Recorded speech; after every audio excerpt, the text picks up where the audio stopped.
दो दोस्त अमित और रवि एक दिन घूमने के लिए एक सुनसान जगह पर पहुंचे। यह जगह बहुत ही निर्जन और भूतिया मानी जाती थी, लेकिन दोनों ने उसे मजाक में लिया।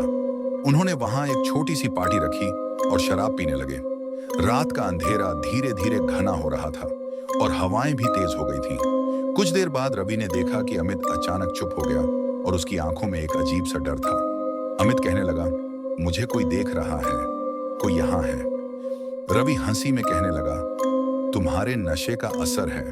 लेकिन अगले ही पल अमित का शरीर अचानक कठोर हो गया और उसकी आंखें पूरी तरह काली हो गईं।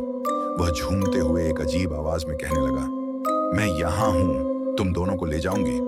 रवि घबराया और भागने की कोशिश की, लेकिन अमित का शरीर अब किसी आत्मा के कब्जे में था। वह रवि को डरावनी आवाजों के साथ पीछे खींच रहा था। अगले दिन दोनों की लाशें उस सुनसान जगह पर मिली, चेहरे पर खौफ की गहरी छाप के साथ।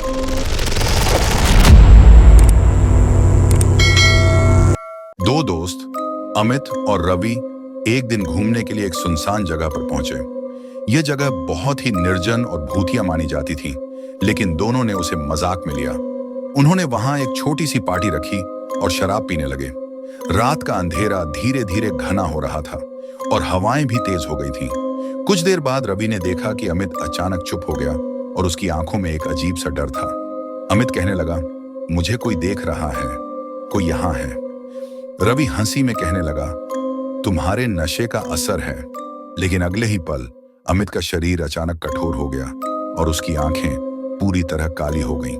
वह झूमते हुए एक अजीब आवाज में कहने लगा, मैं यहाँ हूं, तुम दोनों को ले जाऊंगी। रवि घबराया और भागने की कोशिश की, लेकिन अमित का शरीर अब किसी आत्मा के कब्जे में था। वह रवि को डरावनी आवाजों के साथ पीछे खींच रहा था। अगले दिन दोनों की लाशें उस सुनसान जगह पर मिली, चेहरे पर खौफ की गहरी छाप के साथ।